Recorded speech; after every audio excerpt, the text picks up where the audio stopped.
হাসিনা বলেছেন ৭১-এর যুদ্ধ অপরাধীদের বিচার বাংলার মাটিতে হবে। তিনি আজ রাজধানীর আগারগাঁওয়ে মুক্তিযুদ্ধ জাদুঘরের নিজস্ব ভবনের ভিত্তিপ্রস্তর স্থাপনকালে এই কথা বলেন প্রধানমন্ত্রী। মুক্তিযুদ্ধের সঠিক ইতিহাস নতুন প্রজন্মের কাছে তুলে ধরতে সকলকে আরও সক্রিয় হওয়ার আহ্বান জানান। বিস্তারিত জানাচ্ছেন সাখাওয়াত মুন। তোমাদের যা কিছু আছে তাই নিয়ে প্রস্তুত থাকো, মনে রাখবা রক্ত যখন দিয়েছি রক্ত আরো দেবো, এদেশের মানুষকে মুক্ত করে ছাড়বো ইনশাআল্লাহ। বাঙালি জাতির স্বাধিকার আদায়ের সংগ্রামে ও জাতির পিতা বঙ্গবন্ধু শেখ মুজিবুর রহমানের নেতৃত্বে পরিচালিত মহান মুক্তিযুদ্ধের গৌরব দীপ্ত অর্জনসমূহের ইতিহাস সংগ্রহ, প্রদর্শন ও ভবিষ্যৎ প্রজন্মের জন্য তা সংরক্ষণের উদ্দেশ্যে মুক্তিযুদ্ধ জাদুঘরের যাত্রা শুরু হয়। মুক্তিযুদ্ধ জাদুঘরের নিজস্ব ভবন নির্মাণ প্রকল্প উদ্বোধনকালে প্রধানমন্ত্রী শেখ হাসিনা ৭১-এর যুদ্ধাপরাধ ও মানবতা বিরোধী ঘৃণিত অপরাধ যারা করেছে বাংলার মাটিতে তাদের বিচার হবেই বলে বর্তমান সরকারের দৃঢ় প্রতিজ্ঞা পুনর্ব্যক্ত করেন।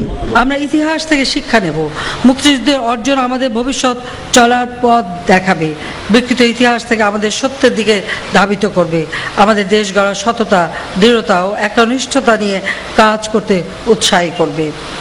৭১-এর যুদ্ধাপরাধ ও মানবতা বিরোধী ঘৃণিত অপরাধ যারা করেছে তাদের বিচারের জন্য আন্তর্জাতিক অপরাধ ট্রাইব্যুনাল গঠন করা হয়েছে। এখানে যুদ্ধাপরাধীদের বিচার কার্য ইতিমধ্যেই শুরু হয়েছে, তদন্ত শুরু হয়েছে। মুক্তিযুদ্ধের জাদুঘর এই ট্রাইব্যুনালকে নানাভাবে সাহায্য সহযোগিতা দিয়ে যাচ্ছেন। বাংলার মাটিতে যুদ্ধাপরাধীদের বিচার হবে, এটা দেশের সকল মানুষের দাবি, কাজে এটা অবশ্যই হবে।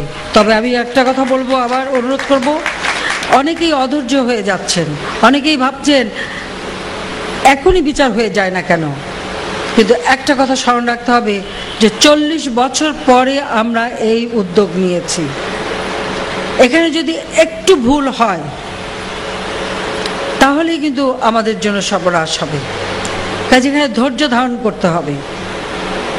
এখানে এই বিষয়টা কোনো তাড়াহুড়োর বিষয় নয়। আমরা যদি ৪০ বছরই অপেক্ষা করতে পারি, আর এখন যখন শুরু করেছি অবশ্যই এটা চলতে থাকবে। আর এটা এমন বিষয় না যে আজকে ধরলাম অমনি বিচার করে শাস্তি দিলাম আর এখানে শেষ হলো, তা কিন্তু না। আমি মনে করি যেটা অব্যাহত থাকতে হবে। যখন যেখানে যতভাবে আমরা পাবো যুদ্ধাপরাধীদের সন্ধান, মানবতা বিরোধীদের সন্ধান, এই বিচার চলবে। আমাদের জীবদ্দশা তো আমরা করে যাবই, প্রজন্মের পর প্রজন্মের কাছেও আমাদের এই দাবিটা থাকবে, তারাও যেন এটা অব্যাহত রাখে, কখনো যেন এটা বন্ধ না হয়। মুক্তিযুদ্ধ জাদুঘর বর্তমান ও ভবিষ্যৎ প্রজন্মকে মুক্তিযুদ্ধের সত্যিকারের ইতিহাস জানাতে বিশেষ অবদান রাখবে বলে আশা প্রকাশ করেন প্রধানমন্ত্রী। এই যে আমাদের মুক্তিযুদ্ধের মহান আত্মত্যাগের মধ্যে দিয়ে আমরা যে স্বাধীনতা পেয়েছি, সেই সঠিক ইতিহাস যদি আমাদের দেশের মানুষ না জানতে পারে তাহলে তাদের ভিতরে দেশপ্রেমের চেতনা কিভাবে আসবে? কাজে আমরা দেখেছি এইভাবেই আমাদের মানুষ কষ্ট পেয়েছে, যার ফলে দেশও উন্নত হয়নি, ধনী দরিদ্রের ব্যবধান দিনের পর দিন বেড়ে গেছে। তবে আমরা বিশ্বাস করি যে অন্ধকার চিরদিন থাকে না, অন্ধকারের পরে আলো আসে। আমরা সেই আলোর নিশানাও দেখতে পাচ্ছি। আমাদের নতুন প্রজন্ম আস্তে আস্তে জেগে উঠেছে, তাদের ভিতরে একটা তীব্র আকাঙ্ক্ষা, তারা জানতে চায় যে তা আমরা কিভাবে দেশ স্বাধীন করলাম, কিভাবে এই দেশের স্বাধীনতা অর্জন হলো, কিভাবে কি আত্মত্যাগ করেছে দেশের মানুষ। তাদের ভিতরে এই যে একটা চেতনা জাগ্রত হয়েছে, এটাই আমাদেরকে আশার আলো দেখাচ্ছে, পথ দেখাচ্ছে।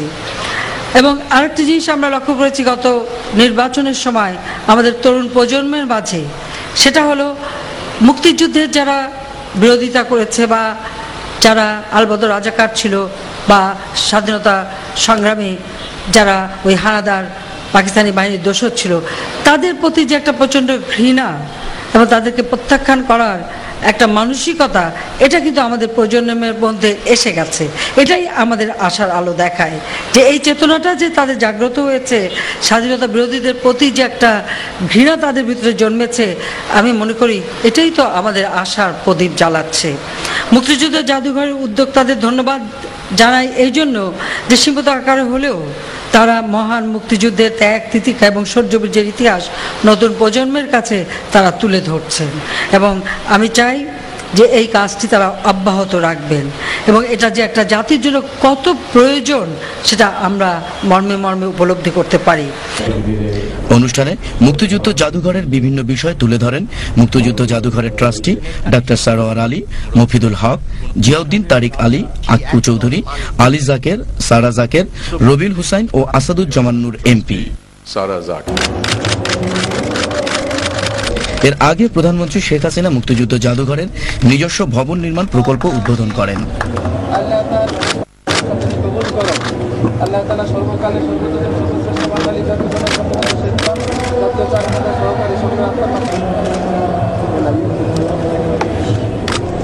আজ থেকে 15 বছর আগে 1995 সালে মুক্তিযুদ্ধের প্রতি নিবেদিত প্রাণ 8 জন ব্যক্তি গড়ে তুলেছিলেন মুক্তিযুদ্ধ স্মৃতি ট্রাস্ট। তাদের উদ্যোগে 1996 সালের 22 মার্চ সেগুনবাগিচার একটি ভাড়া বাড়িতে মুক্তিযুদ্ধ জাদুঘর যাত্রা শুরু করেছিল। আশা করা যাচ্ছে আগামী 3 বছরের মধ্যে নতুন এই জাদুঘর নির্মাণ সম্পন্ন হবে এবং তারপর থেকে যুগ যুগ ধরে মুক্তিযুদ্ধের কথা বলে যাবে জাতির গৌরবের পরিচয়বহ এই জাদুঘর। Shakhawat moon, Bangladesh television.